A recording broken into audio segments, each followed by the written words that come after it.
ကျမအထဲဝင်ပါရစေ။အော်အေးလာပါဝင်ပါကွယ်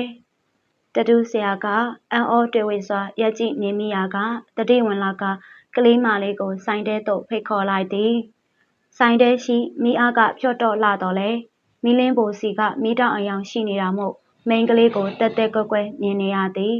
။တတူးဆရာကမိအိမ်ကလေးကိုဆိုင်ထောင်းကစပွဲပူလေးပေါ်မှာတွားတင်ထားလိုက်ပြီးမိန်းကလေးကိုအကဲခတ်နေလိုက်မိသည်။အရက်မနှိမ်မမြင့်ပြေဖြိုးသည်ဟုထင်ရသောခန္ဓာကိုယ်ပေါ်ကအဝတ်စားတွေကတော့ဟောင်းနှွမ်းကမတတ်မရက်ဖြစ်နေသည်။ဖလန်နယ်ရှက်ကွက်လက်ရှိပြောင်းမိုင်းကသူမခန္ဓာကိုယ်ပေါ်မှာပွားပွားဖာပေါင်းမိရှိအနှဲ့ရောင်ထူပွားပွားနှင့်တွဲဖက်ဝစ်စင်ထားတာမို့ကြည့်ရတာနွမ်းဖက်ဖက်နိုင်လာတော့လဲအဲ့ဒီနွမ်းဖက်ဖက်အပြင်စင်ကသူမရဲ့အလှကိုတော့ဖုံးကွယ်မသွားစေပါပခုံးတစ်ဝိုက်မှာဝဲနေသောသပင်ပုံစံလေးနှင့်ရှေ့ဆန်စားတွေကနှစ်ဖူးနှင့်ပါးပြင်တစ်ဝိုက်စီခက်ဆိုင်ဆိုင်ဆင်းကြနေသည်နှင်းဖြင့်ဆိုးဆွသောဆန်စားတွေကနှစ်ဖူးပေါ်မှာစိုးအုပ်ကတ်တွယ်လျက်ရှိပါသည်ကောင်မလေးကအနှွေးတယ်လဲဝတ်မထား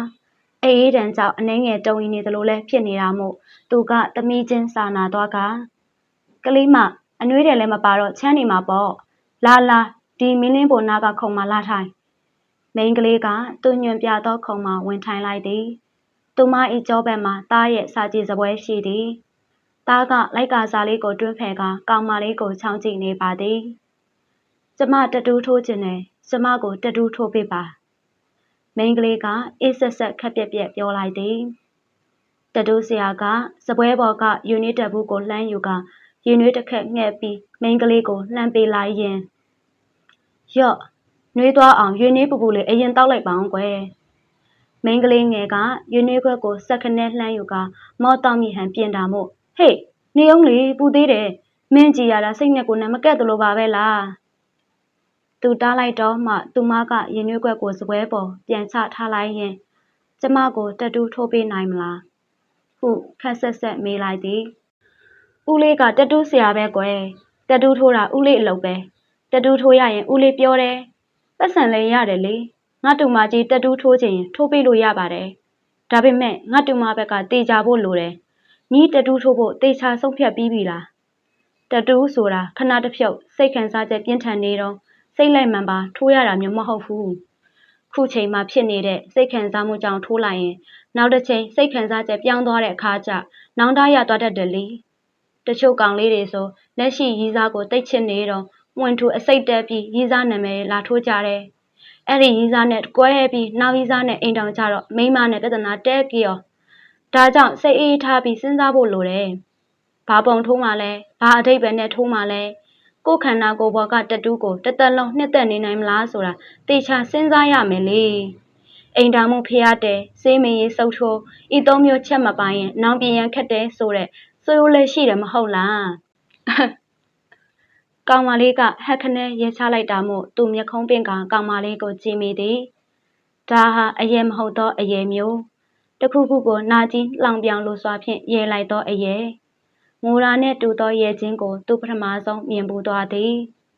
ဟုတ်လို့လားဦးလေးရဲ့အိမ်တောင်မှုပြုတ်တယ်ဆိုတာနောင်ပြင်ဖို့ခက်တယ်ဆိုတာတော့မဟုတ်ဘူးထင်တယ်ကျမမိဘတွေဆိုလဲလွယ်လွယ်လေးပြင်သွားတာပဲလေကောင်မလေးဤစကားကတတူးဆရာရဲ့အရှိုက်ကိုထိသွားစေသည်ဟုတ်ပါရဲ့ကိုအိမ်တောင်ကိုလဲကိုမိန်းမကလွယ်လွယ်လေးပြင်ဆင်ပြောင်းလဲသွားခဲ့တာပဲမဟုတ်လားနောင်တတူးလာထိုးမဲ့သူတွေကိုဒီစကားပုံနဲ့ဥပမာပြလို့တော့မဖြစ်ချေဘူးဒီတစ်ခါအဟက်တန်ကတော့တတူးဆရာစီကထွက်ပေါ်လာခြင်းဖြစ်ပါသည်အေးဟုတ်တော့ဟုတ်ပါတယ်ကွာငါဥပမာပေးမှားသွားပါတယ်ဒါနဲ့ညစ်အသက်ဘယ်လောက်ရှိပြီလဲ15နှစ်တော်တော်ငယ်သေးတာပဲဦးလေးအမြင်တော့မထိုးတင်ဘူးထင်တာပဲမင်းကဘာကြောင့်တတူးထိုးချင်ရတာလဲမိန်းကလေးကမျက်တောင်ကော်ကြီးတွေဆင်းချကခဏငြိမ်သက်တွေ့ဝေသွားပြီးမှသူမရဲ့ဘဲဘဲရင်ဘက်ကိုညာလက်သီးဆုပ်ဖြင့်ထိကက်ဖိထားလိုက်ရင်အေးဆက်ကြေမွနေသောအတန်ဖြင့်တလုံးချင်းပြောသည်မှာဒီထဲမှာနာနေတာကိုမေ့တော့အောင်သားနာခြင်းလို့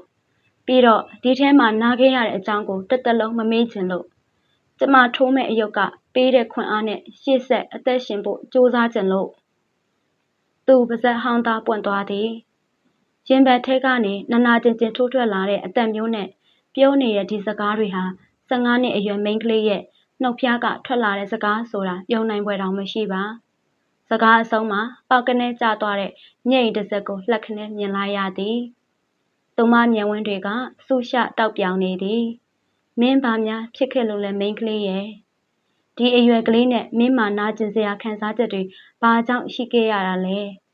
မင်းအရွယ်ကဒီလိုညာမျိုးမှာငါသားလေးလို့မိဘအိမ်မှာအေးအေးချမ်းချမ်းစာကျက်နေရမယ့်အရွယ်မဟုတ်ဘူးလား